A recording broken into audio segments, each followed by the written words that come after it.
वंदे मातरम युवा साथियों, विशेषकर ऐसे युवा साथी जो कंप्यूटर से संबंधित कुछ भी डिग्री या डिप्लोमा कर चुके हैं और किसी भी रोजगार की या नौकरी की तलाश में है, उनके लिए राजस्थान कर्मचारी चयन बोर्ड की तरफ से एक महत्वपूर्ण विज्ञापन जारी हुआ है। 2023 का पहला विज्ञापन है, विज्ञापन संख्या 1, सूचना सहायक इंफॉर्मेटिक्स असिस्टेंट सीधी भर्ती 2023। क्या पात्रता होगी, किस तरीके से आवेदन लिए जाएंगे और शैक्षणिक योग्यता क्या होगी, सिलेबस क्या होगा, परीक्षा का पैटर्न क्या होगा, सारी जानकारी मैं आपको इस वीडियो में दूंगा, तो वीडियो पूरा देखें। तो राजस्थान कंप्यूटर राज्य और अधीनस्थ सेवा नियम 1992 और राजस्थान अनुसूचित क्षेत्र अधीनस्थ मंत्रालय और चतुर्थ श्रेणी सेवा नियम 2014 के अंतर्गत सूचना सहायक के 2730 पदों, यानी कि 2730 पद है, जिसमें से अनुसूचित क्षेत्र गैर अनुसूचित नॉन टीएसपी के 2415 और टीएसपी के 315 पद है, वो शामिल है। इसकी भर्ती है तो ऑनलाइन आवेदन पत्र आमंत्रित किए गए हैं। ऑनलाइन आवेदन की प्रक्रिया क्या होगी, तो अपने एसएसओ आईडी से आपको ऑनलाइन करना है। आप जैसे आरएसएमबी की जो भी साइट है उस पर जाएंगे तो भी आपको वहाँ से रीडायरेक्ट होकर एसएसओ में आएगा, तो आपको एसएसओ आईडी है वो अपनी बना लेनी है और एसएसओ आईडी लगभग हर युवा की बनी हुई होगी। अब उसमें सबसे पहले आपको ओटीआर करना पड़ेगा, वन टाइम रजिस्ट्रेशन, और मैं हर वीडियो में कहता हूँ कि वन टाइम रजिस्ट्रेशन में आप बहुत ध्यान से करें। उसमें मैं आपको इसमें दिया हुआ है, लेकिन फिर भी मैं आपको विशेष रूप से बता दूं कि अगर आपके 10वीं 12वीं के रिकॉर्ड्स में और आधार और जन आधार में कोई मिसमैच है तो आप जन आधार जो सही हो, अगर आधार सही है तो आधार से ओटीआर करें, और जन आधार में अगर सही है नाम, स्पेलिंग वगैरह, फादर का नाम, डेट ऑफ बर्थ, तो उससे करें। और नहीं हो तो आप 10वीं की मार्कलिस्ट के आधार पे भी कर सकते हैं। उसके लिए एक अन्य जो डॉक्यूमेंट है वो आपको देना पड़ेगा, तो इसमें आगे भी दिया हुआ भी है। तो विशेष रूप से आप ये ध्यान रखें कि ओटीआर में आपके कोई भी जैसे इसमें लिखा होगा कि अगर ओटीआर आप रजिस्ट्रेशन आधार कार्ड या जन आधार कार्ड के माध्यम से नहीं करके, अगर मान लो आधार और जन आधार में कुछ मिसमैच है, स्पेलिंग में फ़र्क है, डेट ऑफ बर्थ में, पिताजी के नाम वगैरह में, तो आप इसका दूसरा तरीका ये है कि आप सेकेंडरी की अंक तालिका और एक पहचान पत्र दस्तावेज है वो अपलोड करना होगा, और 10वीं की मार्कलिस्ट के आधार पर आप ऑनलाइन आवेदन कर सकते हैं। और उसके बाद में रिक्रूटमेंट पोर्टल पे आपको भुगतान करने के बाद में एप्लीकेशन आईडी जनरेट होगी, उसके बाद में आपको फॉर्म जमा कराना है। तो इस तरीके से सबसे महत्वपूर्ण बात यह है कि आपको बार बार ओटीआर में कोई चेंज करने की आवश्यकता नहीं पड़े, इसलिए आप जो भी डॉक्यूमेंट आपका सही है, अगर आधार सही है तो आधार से, जन आधार सही है तो जन आधार से, और अगर दोनों में कुछ गड़बड़ी है तो आप 10वीं की मार्कलिस्ट के आधार पर आप ओटीआर कर सकते हैं। तो ये एक तो महत्वपूर्ण बात है। ऑनलाइन जो आवेदन है उसमें सुधार का मौका भी दिया जाएगा, लेकिन ओटीआर में सुधार का मौका नहीं दिया जाएगा, तो वो आगे इसमें आ जाएगा। अब इसके लिए आवेदन शुल्क क्या होगा और किस किस श्रेणी के लिए कितना आवेदन शुल्क होगा, तो एक तो ये महत्वपूर्ण है। और उसके बाद में जो डेट्स वगैरह है वो भी आगे आ जाएगी कि किस तारीख तक आपको फॉर्म अप्लाई करना है। तो सामान्य और क्रीमी लेयर के जो ओबीसी के कैंडिडेट हैं उनके लिए 450 रुपये, राजस्थान के नॉन क्रीमी लेयर के ओबीसी और ईडब्ल्यूएस के जो कैंडिडेट हैं उनको 350, विशेष राजस्थान के समस्त योगीजन और अनुसूचित जाति जनजाति के आवेदक उनको 250 रुपये, और ऐसे कार्मिक कोई भी किसी भी वर्ग के जिनकी पारिवारिक वार्षिक आय 2,50,000 से कम है, अगर उनके पास में इस आय का प्रमाण पत्र है तो आपको 250 रुपये देने हैं। तो ये महत्वपूर्ण है। इसके अलावा जैसे फीस है दोबारा जमा वापस लौटे नहीं जाएगी, और इसमें ये विशेष बात ध्यान रखें कि अगर आप 2,50,000 की अगर छूट के आधार पर आप 250 रुपये शुल्क जमा कराते हैं तो आपको सक्षम अधिकारी का जो भी आय प्रमाण पत्र है वो जब फॉर्म भर रहे हैं उस तारीख से पूर्व का या उस तारीख के दौरान का अनिवार्य रूप से आपको होना जरूरी है, क्योंकि मुख्य परीक्षा के बाद में जो पात्रता की जांच डॉक्यूमेंट वगैरह होंगे उसमें वो प्रमाण पत्र मांगा जाएगा। तो आप ये विशेष ध्यान रखें। ये सूचना चाहिए इंफॉर्मेटिक्स असिस्टेंट के रिक्त पदों का विवरण है वो इस प्रकार से, कुल जैसे 2,415 पद है, ये टीएसपी क्षेत्र के हैं, नॉन टीएसपी क्षेत्र के, जिसमें सामान्य वर्ग के 798, उसमें महिलाओं के 229 और 91 विधवाओं के, और परित्यक्तों के 22 पद है। इसके अलावा अनुसूचित जाति जनजाति, अति पिछड़ा वर्ग, अन्य पिछड़ा वर्ग, ईडब्ल्यूएस के और 12 जाति के जो भी शहरी है उनके लिए सारे पद इसमें दिए हुए हैं। ये पूरी पीडीएफ में आपको उपलब्ध करा दूंगा, और इसमें जो भी हॉरिजॉन्टल रिजर्वेशन है वो भी होगा। और अनुसूचित क्षेत्र यानी कि जो टीएसपी क्षेत्र उसके लिए 315 पद है, जिसमें सामान्य के 136 और अनुसूचित जाति के 11 और जनजाति के 74 पद है। तो ये जिसमें से 5 पद अनुसूचित जाति के और अनुसूचित जनजाति के 85 पद है वो बैकलॉग के हैं। ये सारा इसमें दिया हुआ है। इसमें भी जो भी आरक्षण है ओरिजिनल है वो जो भी है नियमानुसार होगा। अब इसमें कुछ विशेष बातें वो जो आपको ध्यान रखनी है, इसमें जो भी आयु वगैरह या आरक्षण का जो फायदा है वो सरकार के नियमानुसार ये होगा। राज्य सरकार के जो भी नियम है वो सभी पे लागू होंगे। भूतपूर्व सैनिकों को भी जो भी नियमानुसार आरक्षण है वो दिया होगा। इसके अलावा उत्कृष्ट खिलाड़ियों को भी जो भी आरक्षण नियम छूट है वो, या जिनके भी पद सुरक्षित है वो भी नियमानुसार दिए जाएंगे। और उसके लिए जो खेल संस्थाएं वगैरह है, टूर्नामेंट किस किस में भाग लिया होना चाहिए, किसका मान्य होगा नहीं होगा, ये सारी डिटेल इसमें दी हुई है। तो आप उसको पीडीएफ को पूरी देख लें, क्योंकि ये सारी डिटेल मैं आपको दूंगा तो ये वीडियो काफ़ी लंबा हो जाएगा। अब जैसे इसमें दिव्यांग जन निःशक्त जन के लिए जो भी नियमानुसार आरक्षण है वो भी दिया होगा, और इसके अलावा टीएसपी क्षेत्र के लिए विशेष कुछ इसमें सूचना दी हुई है। अब सबसे महत्वपूर्ण बात वेतनमान।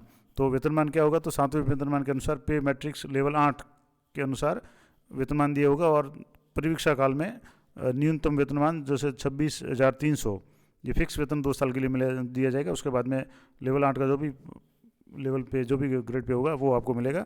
और शैक्षणिक योग्यता सबसे महत्वपूर्ण, इसमें क्या क्या चीज़ें मतलब पात्र कौन कौन होंगे, तो एक तो भारत में विधि द्वारा स्थापित किसी भी कंप्यूटर विश्वविद्यालय से कंप्यूटर विज्ञान, कंप्यूटर अभियांत्रिकी या कंप्यूटर एप्लीकेशन, कंप्यूटर विज्ञान या अभियांत्रिकी, इलेक्ट्रॉनिक्स या इलेक्ट्रॉनिक्स सूचना और संचार प्रौद्योगिकी स्नातक और उच्चतर डिग्री, या तो स्नातक की डिग्री कंप्यूटर में हो या उससे पीजी की डिग्री हो, या राजस्थान सरकार द्वारा या राज्य सरकार द्वारा मान्यता प्राप्त पॉलिटेक्निक संस्थान से कंप्यूटर एप्लीकेशन में पोस्ट पॉलिटेक्निक डिप्लोमा या कंप्यूटर विज्ञान अभियांत्रिकी, कंप्यूटर एप्लीकेशन सूचना प्रौद्योगिकी में 3 वर्षीय डिप्लोमा या उसके समकक्ष, या इनमें से कोई भी जो भी इसमें योग्यता दी हुई है कि भारत में विधि द्वारा स्थापित किसी विश्वविद्यालय से स्नातक के साथ में, पहले कोई भी फैकल्टी में ग्रेजुएशन, उसके साथ में विधि द्वारा स्थापित विश्वविद्यालय या राज्य सरकार द्वारा मान्यता प्राप्त किसी संस्थान से कंप्यूटर विज्ञान, कंप्यूटर एप्लीकेशन या सूचना प्रौद्योगिकी में डिप्लोमा या उसके समकक्ष, या किसी विश्वविद्यालय में स्नातक के साथ में इलेक्ट्रॉनिक्स विभाग भारत सरकार के नियंत्रणाधीन राष्ट्रीय इलेक्ट्रॉनिकी और सूचना प्रौद्योगिकी संस्थान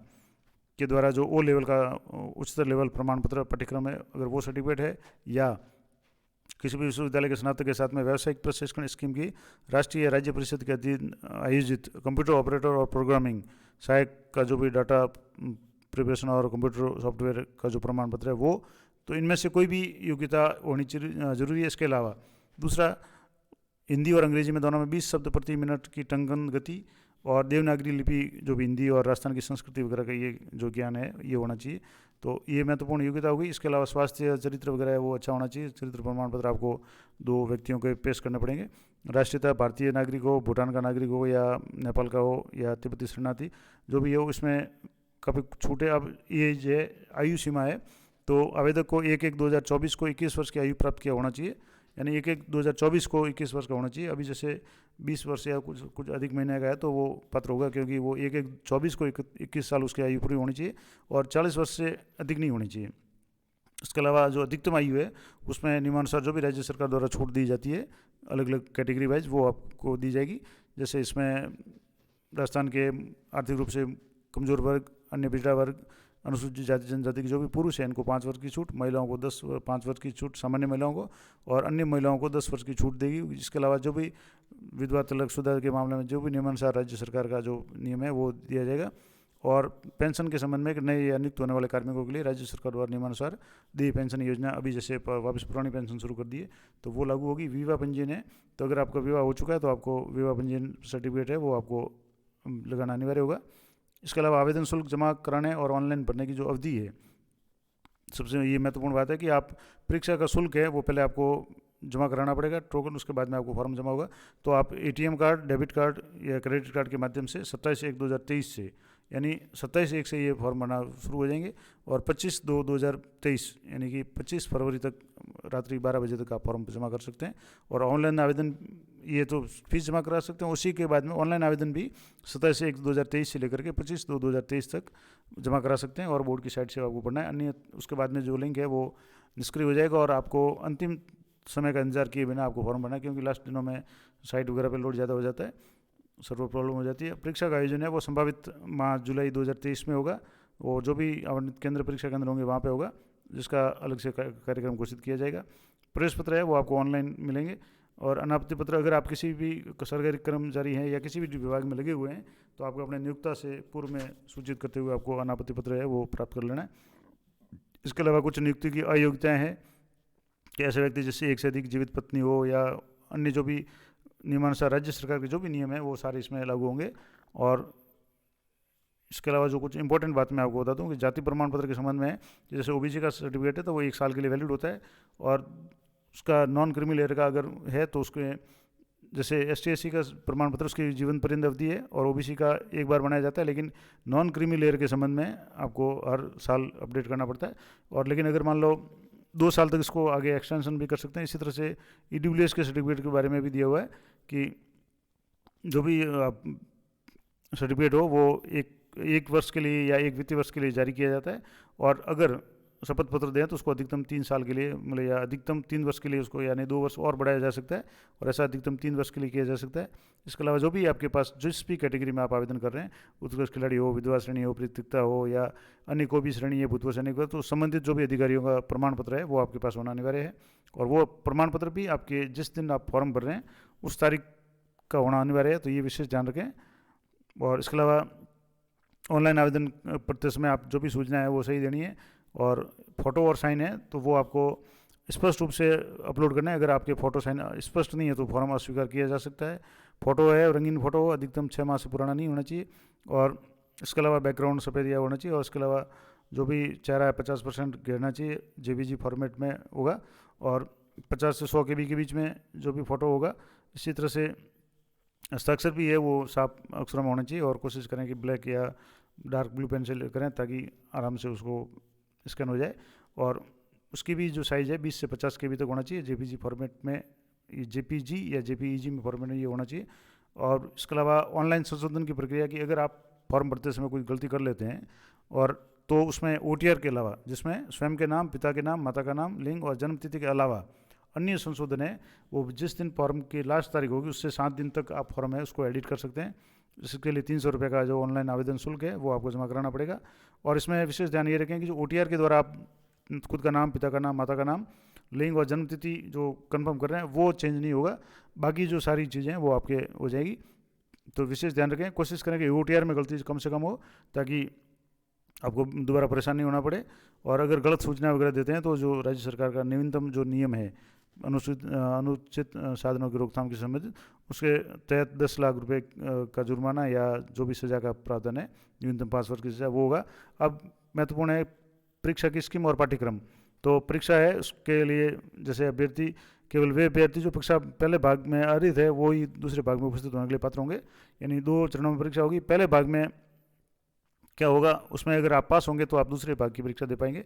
तो अब जैसे पहले भाग के लिए अनुज्ञात अंक और सत्य, और दूसरे भाग के लिए क्या होगा, तो पहले भाग में लिखित परीक्षा होगी, वो अधिकतम 100 अंक होंगे और 3 घंटे का पेपर होगा, और जिसमें योग्यता परीक्षण, सूचना प्रौद्योगिकी में सामान्य जानकारी और कंप्यूटर के मूल सिद्धांत, ये यानी कंप्यूटर और इंफॉर्मेशन टेक्नोलॉजी से संबंधित जो पेपर होगा 100 अंकों का होगा और 3 घंटे का होगा। उसके बाद में भाग 2 में अहर्ता टंकण गति परीक्षण है, यानी जो टाइपिंग टेस्ट होगा वो आपके हिंदी में 15 मिनट का होगा और अंग्रेजी में टाइपिंग के लिए 15 मिनट का समय दिया जाएगा। और इसके लिए अहर्ता टंकण गति परीक्षण में कोई अंक प्रदान नहीं किए जाएंगे। और योग्यता सूची के भाग 1 सूची परीक्षा के भाग 1 में प्राप्त अंकों के आधार पर ही तैयार की जाएगी। यानी जो मेरिट होगी वो 100 नंबरों में से होगी, और 100 नंबरों से जो न्यूनतम क्वालिफाइंग प्राप्त करेंगे उन्हीं का आगे ये टेस्ट होगा। तो ये विशेष ध्यान रखें कि जैसे इसमें किंतु केवल वे अभ्यर्थी टंकण गति परीक्षण में अहर्ता प्राप्त करते हैं योग्यता सूची में शामिल किए जाने के पात्र होंगे। यानी पहले आपको कम से कम जो न्यूनतम निर्धारित अंक है वो आपको 100 में से लाने पड़ेंगे, तभी आप इस दूसरे भाग में आप भाग ले सकेंगे। और इसके कोई नंबर है नहीं, मेरिट है वो आपके इस 100 नंबर से बनेगी। अब जो पाठ्यक्रम है उसमें जैसे aptitude test, general awareness in information technology and fundamentals of computer, इसमें सारे program solving, data interpretation, data sufficiency, logical reasoning, mental ability, analytics, reasoning, general knowledge, current affairs related to India and Rajasthan, major developments in the field of information technology, और computer से संबंधित जो भी input output devices वगैरह, pointing और scanner, ये Word, MS office, Excel, PowerPoint वगैरह, इन सब से संबंधित जो भी है वो प्रश्न होंगे। तो और टंकण गति है वो आपको पास करनी पड़ेगी, जिसमें अब इसमें विशेष रूप से ये लिखा हुआ है कि सूचना सहायक भर्ती परीक्षा में ऐसे अभ्यर्थियों को जो लिखित परीक्षा में कुल मिलाकर न्यूनतम 40% अंक, यानी 100 में से कम 40% अंक प्राप्त करेंगे, वो लिखित परीक्षा में यानी क्वालिफाइंग माने जाएंगे। किंतु अनुसूचित जाति जनजाति के अभ्यर्थियों के लिए लिखित परीक्षा में न्यूनतम जो अंक है वो 36% होंगे, उससे कम वाले हैं वो सेकंड भाग में पात्र होंगे नहीं। तो कम से कम 40 या और ST/SC के लिए जो भी कैंडिडेट उनके लिए 36% है वो होंगे। और बोर्ड या नियुक्ति अधिकारी अपने स्वविवेक से कुल मिलाकर 3 अंक तक अनुग्रह अंक प्रदान कर सकेगा, ये भी है। इसके अलावा जो बोर्ड की वेबसाइट है www.rsmssb.rajasthan.gov .in के माध्यम से समस्त सूचनाएं प्राप्त कर सकते हैं। तो ये महत्वपूर्ण जानकारी थी सूचना सहायक के पदों के लिए। ये भी काफ़ी बड़ी मात्रा में, यानी कि बम्पर मात्रा में, लगभग 2730 पदों पे इसमें भर्ती हो रही है। तो ये पूरी मैंने जानकारी दे दी, किस तरीके से आपको फॉर्म के लिए क्या क्या पात्रता वगैरह सारी शर्तें बता दी। इसी तरह की इन्फॉर्मेटिव वीडियो के लिए चैनल पर बने रहें। मिलते हैं नेक्स्ट वीडियो में, तब तक जय हिंद, जय भारत।